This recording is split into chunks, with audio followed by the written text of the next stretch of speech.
परीक्षाओं को निकट देखते हुए आज से और अभी से करंट अफेयर्स की क्लास की एक नई सीरीज हम लोग शुरू करने जा रहे हैं। इसमें आप ये पाएंगे सबसे महत्वपूर्ण मुद्दे जो हैं उन मुद्दों को ही लिया जाएगा, ऐसा मेरा और हमारी टीम का भरोसा है। ये हमारा व्यक्तिगत भरोसा है। इन टॉपिक से करंट अफेयर के क्वेश्चन पूछे जाने की संभावना सर्वाधिक है। देखिए वक्त कम है, तो चुनिंदा टॉपिक्स पर कुछ वीडियो बनाए जाएंगे और मुझे पूरा भरोसा है शायद यहाँ से करंट अफेयर्स के कुछ क्वेश्चन पूछे जा रहे हैं। संभावना सर्वाधिक जिन टॉपिक्स की है उनमें से एक का नाम है G20। आज हम G20 के बारे में चर्चा करेंगे। देखिए G20 क्या है। G20 एक्चुअली 1991 में जब फाइनेंशियल क्राइसिस थी, पूरी दुनिया में ही फाइनेंशियल क्राइसिस थी, तो यूरोप के लोगों ने कुछ पहल की और वित्त मंत्रियों ने या सेंट्रल बैंक्स या जो रिजर्व बैंक्स होती हैं किसी देश की, उनके गवर्नर ने, अध्यक्षों ने मिलके वैश्विक अर्थव्यवस्था के लिए एक संयुक्त प्रयास किया कि हम कैसे इस अर्थव्यवस्था को कोलैप्स होने से बचाएं, कैसे हम इसे उन्नत करें। उस समय उन्होंने एक संगठन बनाया, विभिन्न देशों के लोगों को उन्होंने आमंत्रित किया। उसमें कुछ ने इनकार कर दिया, कुछ ने स्वीकार कर लिया। कुल मिला के वहां से एक संगठन बना। तो 1999 से लेके 2007 तक इसमें किसी भी देश का कोई हेड ऑफ द स्टेट यानी राष्ट्राध्यक्ष यानी किसी देश का प्रेसिडेंट, राष्ट्रपति या प्रधानमंत्री हिस्सा नहीं लेता था। ये केवल एक वित्तीय संगठन था जो ट्रेड एंड फाइनेंस यानी अर्थव्यवस्था और व्यापार को ही देखता था। उसके बाद क्या हुआ कि जैसे ही इसकी लोकप्रियता बढ़ी, इसके सकारात्मक परिणाम आए, तो 2008 से इसमें सभी देशों के राष्ट्राध्यक्षों ने शामिल होना शुरू कर दिया और ये एक बहुत बड़ा मंच बन गया। ये कितना बड़ा मंच है, आप इसका अनुमान इससे लगाएंगे कि पूरे विश्व की 85% जीडीपी, इसमें जो देश शामिल है उनकी बात मैं आपको बता रहा हूँ, पूरे विश्व की जो भी इकोनॉमी है, जो भी जीडीपी है, उसका 85% ये लोग रिप्रेजेंट करते हैं। जो ग्लोबल ट्रेड है, ग्लोबल ट्रेड यानी वैश्विक व्यापार, ग्लोबल ट्रेड का मतलब आप लोग समझ रहे हैं, वैश्विक व्यापार। इस वैश्विक व्यापार का 75% ये लोग रिप्रेजेंट करते हैं। कितना? 75%, 3/4।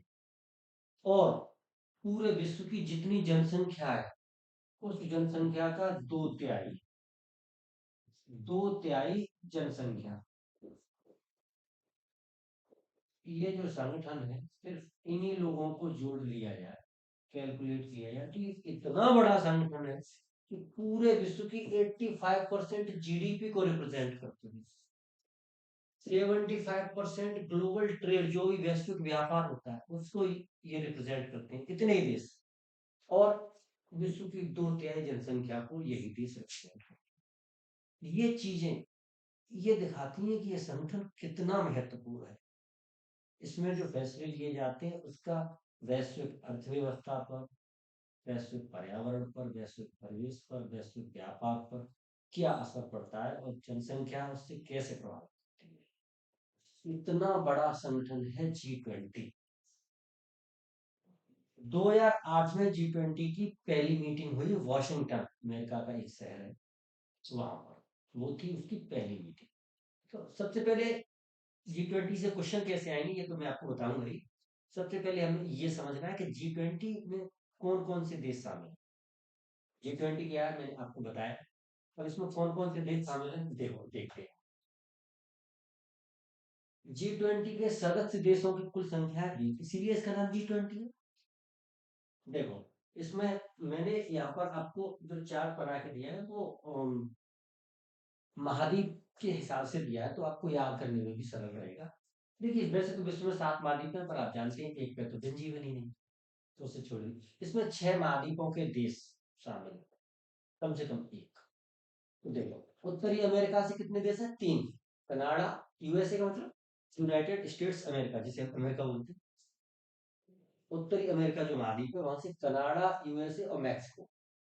दक्षिणी अमेरिका से ब्राजील और अर्जेंटीना। यानी उत्तरी अमेरिका से तीन और दक्षिणी अमेरिका से दो। कौन कौन से? ब्राजील और अर्जेंटीना। उसके बाद अफ्रीका महाद्वीप से केवल एक ही शामिल है, दक्षिण अफ्रीका। अब आप कहेंगे कि ये सब सफेद में लिखा है, काले में क्यों लिखा है? African union. ये उस समय शामिल नहीं था, अब इसे जोड़ लिया गया है। जब अगली समिति होगी, जब अगले वर्ष ब्राजील में G20 की बैठकें होंगी, तो वहां पर G20 नहीं, उसे G21 कहा जाएगा। और अगला जो जो नया संगठन इसमें शामिल हुआ है, ये अफ्रीकन यूनियन। अफ्रीका में कुछ देशों का एक संगठन है, अफ्रीकन यूनियन। वो पूरी यूनियन इसमें शामिल है। अच्छा, ऑस्ट्रेलियाई महाद्वीप से अकेला एक देश ऑस्ट्रेलिया शामिल है। उसके बाद यूरोप से, अब देखिए, फ्रांस, इटली, तुर्की। यूके का मतलब यूनाइटेड किंगडम। फ्रांस, इटली, तुर्की, यूके, जर्मनी, रूस, यूरोपियन यूनियन। कुल मिला के सात। यूके यानी इंग्लैंड मोस्टली। हाँ, फ्रांस, इटली, तुर्की और यूके, जर्मनी, रूस और यूरोपियन यूनियन। यूरोप में कुछ देशों की, जैसे ये अफ्रीकन यूनियन है, ऐसे यूरोप में कुछ देशों की एक यूनियन है, उसका नाम है यूरोपियन यूनियन। उसका एक अध्यक्ष होता है, वो अध्यक्ष यहाँ आया तो उसे ही उसका प्रतिनिधि मान लिया जाता है। एशिया के इसमें छह देश शामिल है, जिसमें चीन, भारत, इंडोनेशिया, जापान, सऊदी अरब और रिपब्लिक ऑफ कोरिया।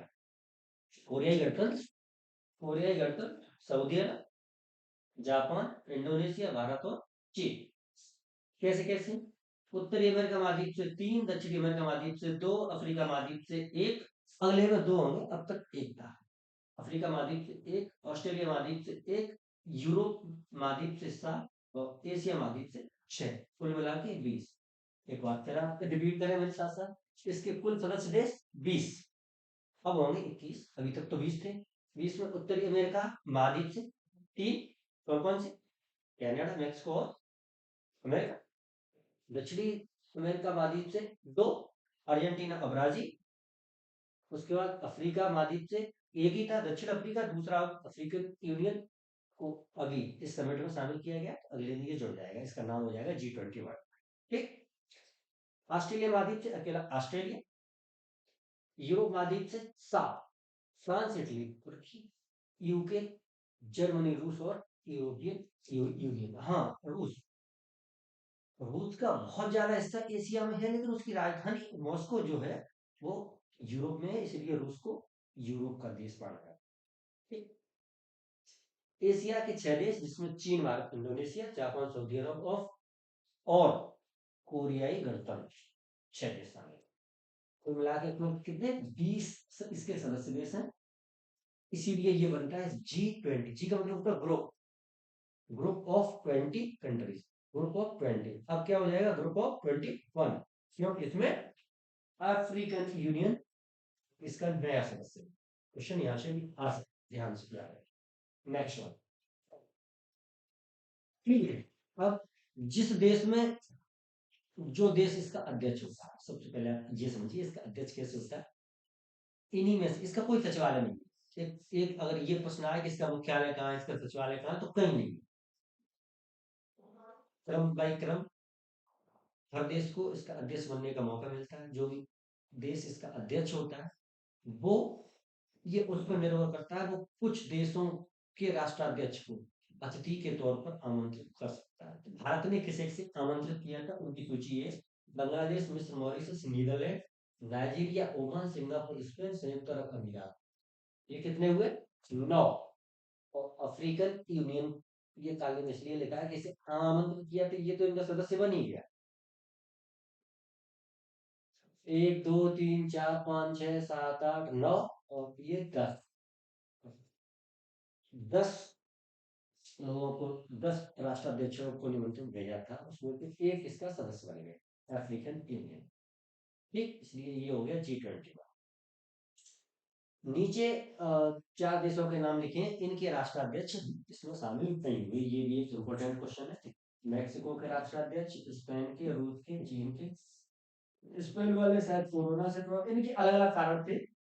कोई कहीं भी जीता, जैसे व्लादिमीर पुतिन साहब यूक्रेन वाले युद्ध में जीते, स्पेन के जो राष्ट्राध्यक्ष थे उनको कोरोना पॉजिटिव थे। तो सबके अलग अलग रीजन थे, कोई किसी कारण से नहीं आया, कोई किसी कारण से। याद रखने वाली बात ये, आपको रीजन याद नहीं रखना, याद रखने वाली बात ये है कि इन चार देशों के राष्ट्र, हालांकि इनके डेलीगेशन आए थे, ऐसा नहीं कि इनके यहाँ से कोई नहीं आया, इनके भी डेलीगेशन आए थे। डेलीगेशन में सामान्यतः सभी देशों के विदेश मंत्री और वित्त मंत्री, क्योंकि जो वित्तीय संस्था को ये रिप्रेजेंट करता है, तो वित्त मंत्री और विदेश मंत्री आए थे, लेकिन उनके राष्ट्राध्यक्ष नहीं आए। चार देशों के, मैक्सिको, स्पेन, स्पेन तो हमारा गेस्ट कंट्री था, बाकी सब तो इसमें शामिल है, बाकी सब तो इसके सदस्य देश हैं। तो गेस्ट कंट्री कौन सा है? स्पेन। तो कितने सदस्य देशों के राष्ट्राध्यक्ष नहीं आए? इसका जवाब तीन। कितने गेस्ट देशों के राष्ट्राध्यक्ष नहीं आए? इसका जवाब एक। और कुल कितने राष्ट्राध्यक्ष नहीं आए? इसका जवाब चार। तीन अलग अलग क्वेश्चन है। बांग्लादेश, मिस्र, Mauritius, Netherlands, Nigeria, Oman, Singapore, Spain, संयुक्त अरब अमीरात और अफ्रीकन यूनियन, 10 राष्ट्राध्यक्षों को इनवाइट किया गया था। उसमें 10 में से एक राष्ट्राध्यक्ष स्पेन के नहीं आ पाए, ये आमंत्रित थे, अतिथि। ठीक, बाकी सदस्य देश थे। तो सदस्य देशों में 20 में से 17 आए राष्ट्राध्यक्ष, हालांकि डेलीगेशन सबके आए। सदस्य देशों में 20 में से 17 राष्ट्राध्यक्ष आए, और जिन लोगों को अतिथि बनाया गया था, आमंत्रित क्या किया गया था, उन 10 में से कितने आए? 9। कुल मिला के कितने थे? 30। 20 सदस्य देश, 10 इनवाइटेड कंट्रीज, कितने थे? 30 आए, कितने? 26। एब्सेंट कितने रहे? 4। कौन कौन से? मैक्सिको, स्पेन, रूस और चीन। सबके अलग अलग कार्ड थे, कार्ड आपसे कोई पूछेगा नहीं। यहाँ से एक क्वेश्चन बन सकता है, हालांकि ये भी बहुत डीप है, क्वेश्चन कहाँ से आएंगे वो अभी आप आगे देखिए। इसके बाद ये देखिए आप, 1999 में क्या था, ये वित्तीय संस्थानों के अध्यक्ष लोगों ने मिलकर ये शामिल किया था डेलीगेशन। उसके बाद इसकी पहली मीटिंग, ये क्वेश्चन यहाँ से बन सकता है, इसकी पहली बैठक 2008 में वॉशिंगटन अमेरिका में हुई, जैसा मैंने आपको बताया। अब हमें कितनी याद रखनी है? 16वीं, 17वीं, 18वीं, 19वीं और 20वीं। इस बार कौन सी थी? भारत में कौन सी हुई? एक तो ये क्रम पूछेगा याद रखने वाला। 18वां शिखर सम्मेलन। शिखर सम्मेलन यानी जो एक ऐसी मीटिंग होती है जिसमें सभी देशों के राष्ट्राध्यक्ष आते हैं, बाकी मीटिंग्स होती रहती हैं, अलग अलग विभागों के लोग आते जाते रहते हैं, वो सब महत्वपूर्ण है। लेकिन जो विशेष महत्वपूर्ण है वो उस दिन होती है जिस दिन सभी देशों के राष्ट्राध्यक्ष आते हैं, एक मंच पे इतने देशों के राष्ट्राध्यक्ष इकट्ठे होते हैं, वो एक विशेष अवसर होता है, ऐतिहासिक पल होता है। तो 18वां शिखर सम्मेलन था, जो 9 और 10 सितंबर को प्रगति मैदान नई दिल्ली में हुआ, भारत। ठीक है। अब ये क्यों लिखा गया है कि 16वां, 17वां, 18वां, 19वां होगा 2024 में ब्राजील में, और 20वां होगा 2025 में दक्षिण अफ्रीका में। ये भी आपको याद रखना। अगला कहाँ होगा? ब्राजील में। उसके बाद कहाँ होगा? दक्षिण अफ्रीका में। इसमें क्या होता है, 3 देश मिलके इसकी अध्यक्षता करते हैं। एक जो अध्यक्ष है वो, एक इससे पहले अध्यक्ष था वो, एक जो अब अध्यक्ष बनेगा वो। तो भारत सबसे पहले कब शामिल हुआ होगा? देखो, 2021 में। देखो, 2022 में क्या हुआ? 22 में जो 3 अध्यक्ष थे, उनके नाम क्या क्या थे? जो 22 में थे, उनके नाम थे Italy, Indonesia, Bharat. Italy, Indonesia, Indonesia और भारत। 2023 में क्या हुआ? 2023 में कैसे हुआ? इंडोनेशिया,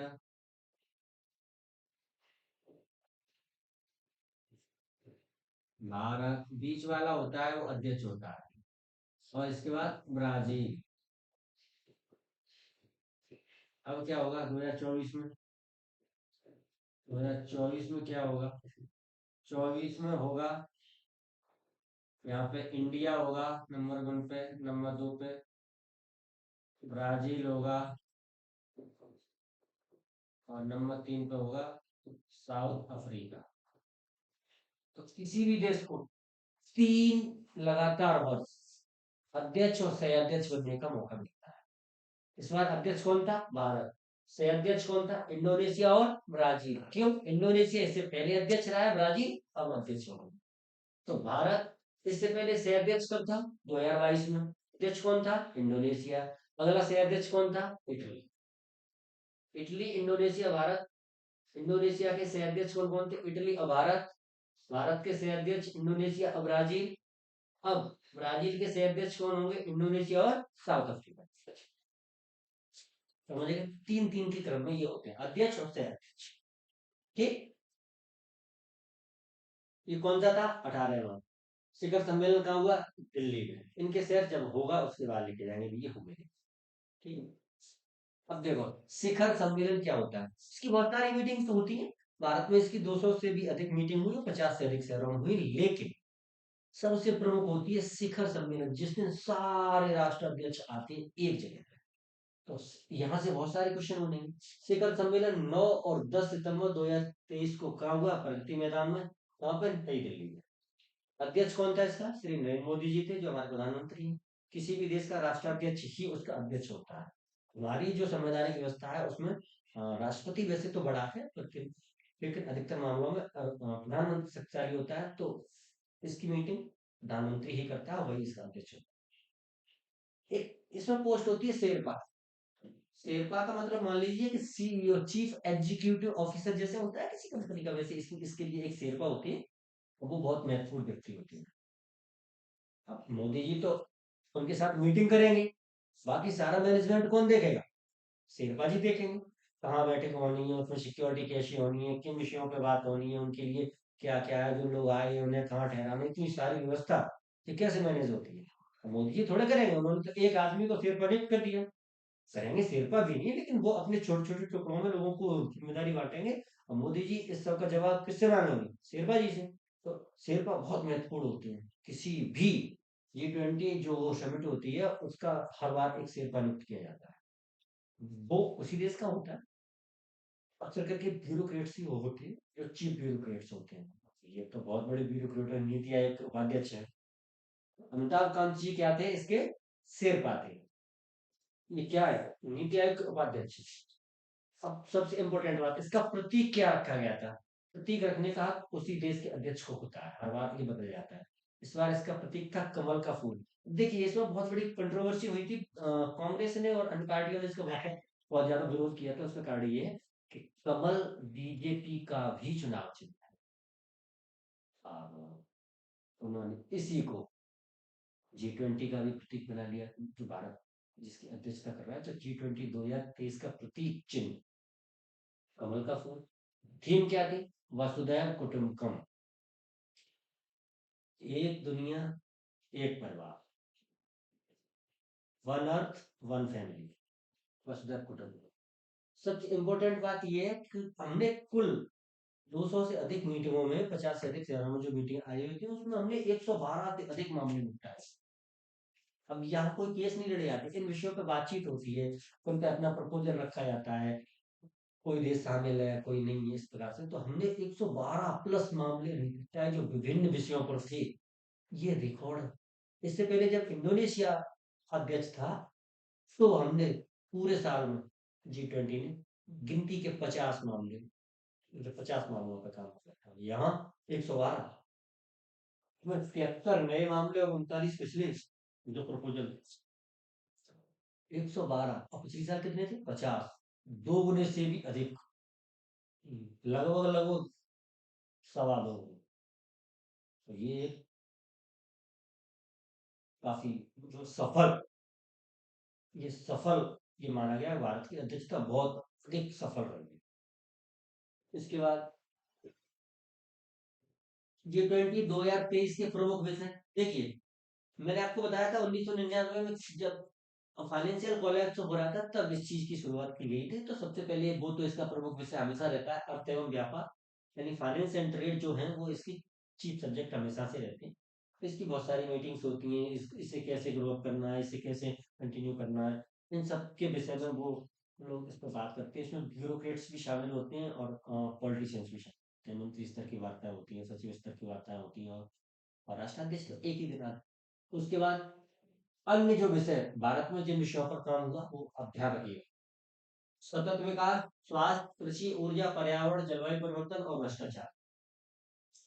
सतत विकास, स्वास्थ्य, कृषि, ऊर्जा, पर्यावरण, जलवायु परिवर्तन और भ्रष्टाचार, इन विषयों पर भी हमारे यहाँ चर्चा हुई, काम हुए। वो जो 112 मामले निपटे हैं वो अकेले फाइनेंस एंड ट्रेड पर नहीं है, उनमें आपका सस्टेनेबल डेवलपमेंट शामिल है, हेल्थ शामिल है, एग्रीकल्चर शामिल है, एनर्जी शामिल है, एनवायरमेंट शामिल है, आपका जलवायु परिवर्तन, भ्रष्टाचार, ये सारी चीजें इन सब पे इस पे बात होती है। और इसे एक नया नाम मिला, G21। पता है क्यों मिला? African Union has been, African Union जो है वो इसका एक नया सदस्य देश बन गया, मतलब इसका एक नया सदस्य बन गया, is the new, African union is the new member of G20। तो अब ये मिलकर क्या बन गया? G21। तो 20 थे तो 20 था। जी का मतलब मैंने आपको बताया ग्रुप, तो 20 का ग्रुप था, अब 21 का हो गया, तो इसका नाम क्या हो गया? G21। अगली बार जब इसकी मीटिंग होगी तो क्या लिखा जाएगा? G20 की G21? G21 लिखा जाएगा जब रांची में मीटिंग होगी तो। ठीक है। भारत में पहली बैठक, इंपॉर्टेंट क्वेश्चन है, ध्यान दीजिए। 9 से 11 जनवरी 2023 को कोलकाता में हुई। कुल 200 से भी अधिक बैठकें हुई और 50 से अधिक शहरों में हुई, जिसमें आपका चंडीगढ़, शिमला, क्या कहते हैं, और श्रीनगर, बहुत सारे शहर, तिरुवनंतपुरम, हमें उन सबका इतना महत्व नहीं। उत्तर प्रदेश में कितने शहरों में? 4 शहरों में, कुल 11, कुल 11 बैठकें हुई 4 शहरों में, जिसमें बनारस में 6, आगरा में 3, लखनऊ में 1 और ग्रेटर नोएडा में 3। उत्तर प्रदेश में कितनी हुई? 11 बैठक हुई, जिसमें सबसे अधिक मोदी जी का संसदीय क्षेत्र बनारस, काशी विश्वनाथ मंदिर है जहाँ, गंगा के घाट पे, तो सबसे ज्यादा 6 मीटिंगें उत्तर प्रदेश में। इसमें से उत्तर प्रदेश की बात कर रहा हूँ। उत्तर प्रदेश में सबसे अधिक 6 मीटिंग बनारस, 3 मीटिंग आगरा, ताजमहल, और 1 लखनऊ और 1 ग्रेटर, कुल मिला के 11 बैठकें। अब G20 के मामले में मोटा मोटी आप सब कुछ समझ ही गए। अब आते हैं यहाँ से प्रश्न। G20 में प्रश्न कैसे बने? G20 2023 का शेरपा कौन था? आपका G20 2023 का शिखर सम्मेलन कहाँ पर आयोजित हुआ गया? नई दिल्ली में। और डीप जाइएगा तो प्रगति मैदान में। कब हुआ? तो 9 और 10 सितंबर 2023 को हुआ। अध्यक्ष कौन था? तो नरेंद्र मोदी थे। इसकी लगभग कितनी बैठकें हुई? तो 200 से भी अधिक। कितने शहरों में हुई? 50 से अधिक में। कितने देशों के राष्ट्राध्यक्षों ने भाग लिया?